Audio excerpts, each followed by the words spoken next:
আমি রজনীগন্ধা ফুলের মতো গন্ধ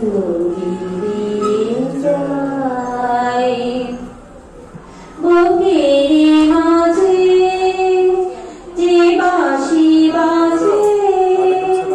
অকারণে বারবার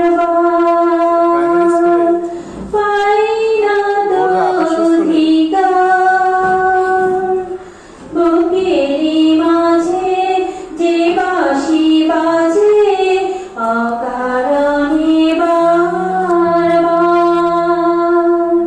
পাই না তো অধিকার আজ এই কথা আমি যে শুধুই আজ এই কথা আমি যে শুধুই নিজেকে বোঝাতে চাই।